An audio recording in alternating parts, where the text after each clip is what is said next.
I never thought I'd feel so alone while sharing a bed with someone every night. I was married.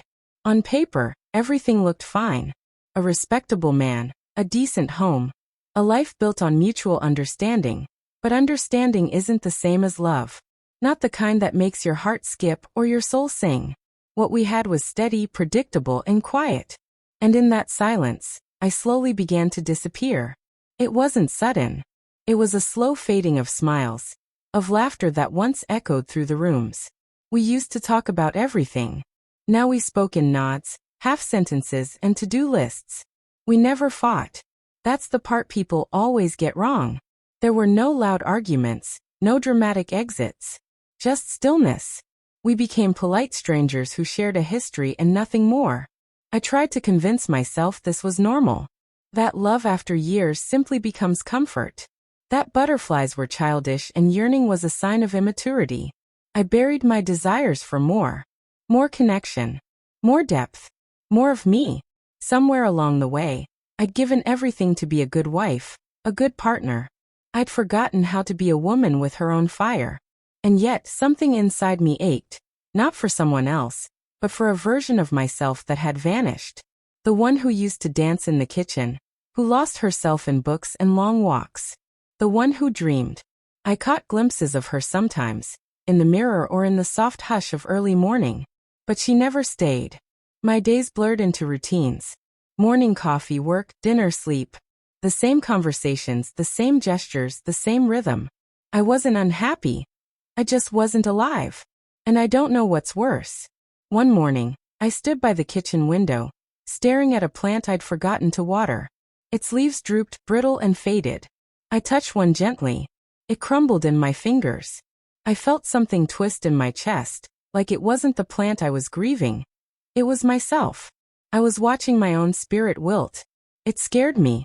Not in a dramatic way, but in that quiet, soul-deep way where you realize you're existing instead of living. I wanted more than this muted version of life. I wanted warmth again, laughter that didn't feel forced, a reason to wake up excited. I didn't know how to say it out loud. How do you explain to someone that you're still present in the room, but your heart left a long time ago? I started writing again. Just little things. Notes. Thoughts. Feelings I didn't have the courage to speak. I didn't even keep them. Just wrote them down, then tore them up. But it felt like breathing. Like my voice had been hiding, waiting for me to notice. My husband noticed the change. He asked once if everything was okay. I nodded and said I was just tired. He accepted it. Maybe he was tired too. Maybe we both were just waiting for the other to blink first. But deep down, I knew something had to change. I couldn't keep pretending. Not because I was angry, or because I stopped caring, but because I wanted to feel something again. I wanted to remember what it was like to be seen, truly seen. Not for the roles I filled, but for the person I was. And that's when it happened. When life, in the quietest of ways, sent me a whisper of something new. I didn't recognize it then, not fully. But I felt it. Like the first breeze before a storm. Gentle, but impossible to ignore. It started with a simple decision. To sign up for a weekend creative class at the community center. I told myself it was just something to fill the silence. A harmless way to reconnect with something I used to enjoy. I didn't expect anything from it, just a few hours away from routine. But life rarely warns you when something meaningful is about to begin. He was there when I walked in. Not striking in the traditional sense, but there was a calm confidence in the way he carried himself. He looked up from his notebook and gave a smile. Not the kind people wear out of politeness, but one that felt sincere, like it was meant just for me. I smiled back, instinctively, and sat at the far end of the room. For the first hour we didn't speak. But I could feel his presence. You know how some people just radiate a quiet energy, not demanding attention, but impossible to ignore. That's what it was. Every time I looked up, he was already looking away, and I told myself I was imagining things. We were paired up for a partner exercise. I dreaded it at first. I'd become so used to keeping to myself, to protecting my thoughts, that the idea of sharing them with a stranger felt unnerving. But he made it easy. He didn't ask anything too deep, didn't pry. He just listened when I spoke, really listened. Not waiting for his turn to talk, not trying to impress me. Just present. He asked what brought me there. I laughed and said, I'm trying to remember who I used to be. He didn't laugh. He just nodded like he understood. And I think he did. Over the next few sessions, we talked more. Nothing overly personal. Just favorite books, memories of childhood, small details that built a sense of familiarity. It wasn't what he said, it was how he made me feel. Seen. Heard. Like my words mattered. Like I mattered. Something in me began to shift. I found myself humming again while cooking. I lingered in front of the mirror a little longer. I started choosing clothes not just for practicality, but for how they made me feel. It wasn't about him. It was about what his presence had awakened inside me. He never flirted, never crossed a line. And yet every conversation, every passing glance held a certain warmth. Not romantic, not inappropriate, just human. Pure. It made me realize how long I had gone without genuine connection. How starved I was for even the smallest moment of emotional honesty. I didn't tell anyone about him. Not because there was something to hide, but because I wanted to protect this space I had found, where I wasn't a wife or a role or a responsibility. I was just me. And for the first time in years, that felt like enough. He brought a book one day. A collection of poems. This one reminded me of what you said last week, he told me, pointing to a dog-eared page. It was about forgotten dreams. About finding light again in unexpected places. I read it slowly, my chest tightening with every line. He didn't ask what I thought. He didn't need to. The look in his eyes told me he already knew. That night I couldn't sleep. Not because I was confused about him, but because I was starting to understand myself again. I realized how much I had buried. How much of my life I had lived on autopilot. This man hadn't offered me escape. He'd offered me reflection. A mirror I hadn't dared to look into for years.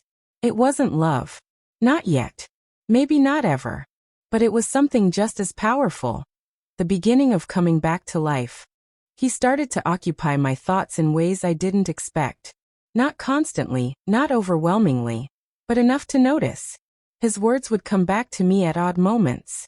Something he said in passing would echo while I stirred my coffee. It wasn't obsession. It was quiet awareness.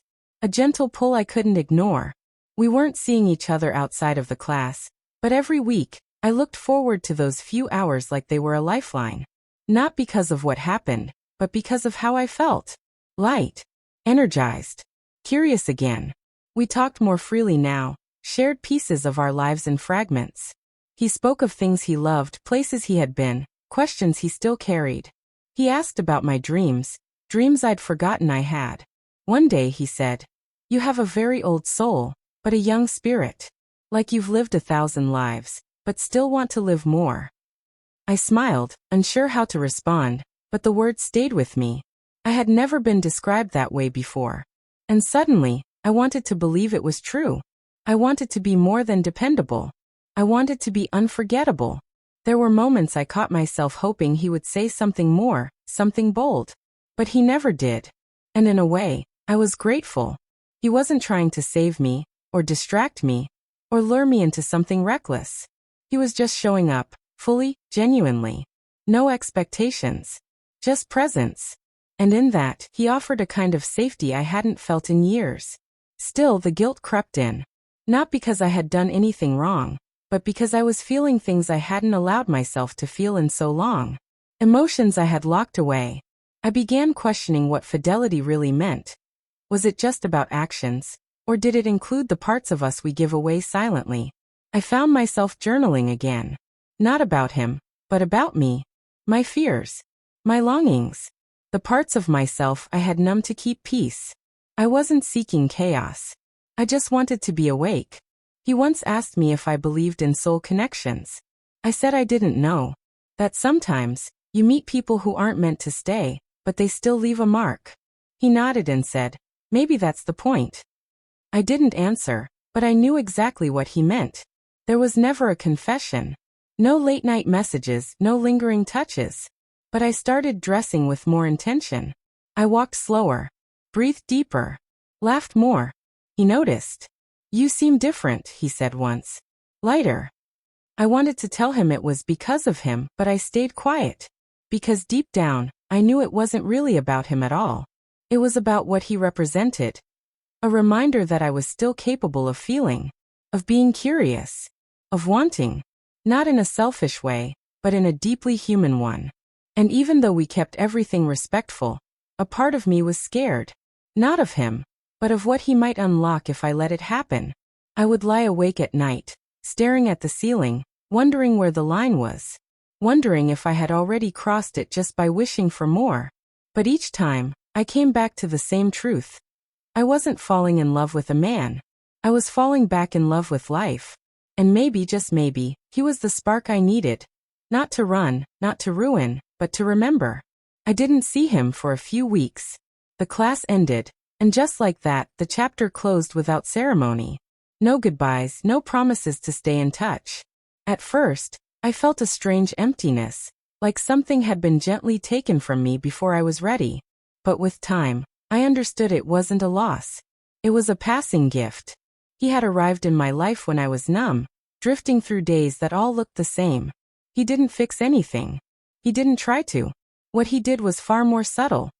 He reminded me that I was still here, that there was a version of myself buried under years of silence and compromise, waiting to be noticed again. In his absence, the real work began. I didn't chase after him. I didn't fantasize about what could have been. Instead, I turned inward. I started asking questions I had avoided for years. What did I want beyond survival? What did joy look like for me, apart from anyone else's expectations? I began having honest conversations with my husband, not about the man I had met, but about the truth I had uncovered in myself.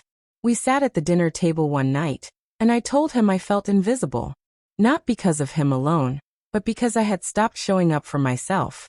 He listened, really listened, maybe for the first time in a long while. We didn't magically fix everything in a week, but something shifted. We started reconnecting over small things, shared memories, old music, walks without our phones. I stopped pretending everything was fine. I let him see the cracks. And surprisingly, he didn't turn away. He stepped closer. I began carving out space for myself again. Writing in the mornings. Reading in the evenings. Taking time to nurture the parts of me I had long ignored. The more I poured into myself, the less I felt dependent on others for validation. I wasn't waiting for someone to make me feel alive. I was choosing it. And that's when I realized something important. Sometimes, people come into our lives not to stay, but to wake us up, to shake the dust off our spirit, and remind us we are capable of more. He didn't rescue me. He didn't need to. I was never broken. I was simply buried under layers I had forgotten how to peel back. I'll probably never see him again. And that's okay, because what he gave me wasn't about him. It was about me. The version of myself that had been silenced for too long finally had a voice again. And that voice was strong, clear, whole. I look at my life now, and I don't see perfection. But I see growth. I see intention. I see someone who learned to feel again. Not through romance or rebellion, but through rediscovery. I no longer chase butterflies. I plant gardens that invite them. If someone had told me months ago that a brief, honest connection could spark such a transformation, I wouldn't have believed them. But now I know sometimes the most powerful love stories aren't the ones that end in forever. They're the ones that remind you who you are. And in the quiet aftermath of it all, I finally feel something I hadn't felt in years, peace. Not the kind that comes from stability, but the kind that blooms from truth. I was married, but now I'm alive. And that makes all the difference.